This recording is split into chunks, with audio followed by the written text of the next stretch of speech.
কোন পিয়নের বেতন 10,000 টাকার নিচে নাই। সেখানে 5-7 হাজার টাকা আজকালকার বাজারে চাউলের টাকা জোগাড় করা তো কঠিন হয়ে যায়।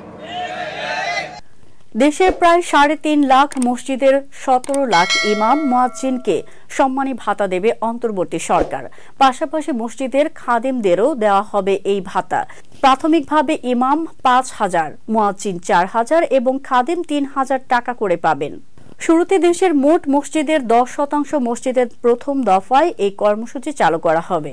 পর্যায়ক্রমে বাকি মসজিদগুলোকেও এই কর্মসূচির আওতায় আনা হবে।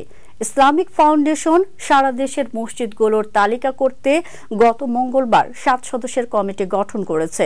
মসজিদ ব্যবস্থাপনা নীতিমালা 2006 যুগোপযোগী করা এবং গত বছরের জেলা প্রশাসক সম্মেলনের সিদ্ধান্ত অনুযায়ী ধর্মীয় প্রতিষ্ঠানগুলোর ইমাম, মুয়াজ্জিন ও খাদেমদের সামাজিক নিরাপত্তা বেষ্টনীর আওতায় সরকার থেকে সম্মানী প্রদান করা হবে বলে কমিটি গঠনের অফিস আদেশে বলা হয়েছে। কমিটির প্রধান করা হয়েছে প্রতিষ্ঠানটির সচিব মোহাম্মদ ইসমাইল হোসেনকে।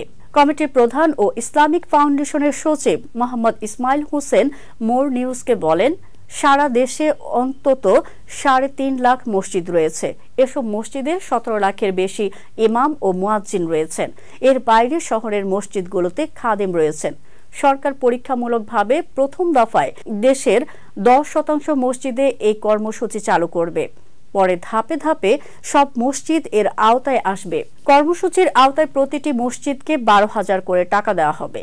ধর্ম মন্ত্রণালয় সূত্রে জানা গেছে, একইভাবে মন্দিরের পুরোহিত ও অন্যান্য ধর্মীয় উপাসনালয়ের সংশ্লিষ্ট ব্যক্তিরাও এ ভাতার আওতায় আসবেন।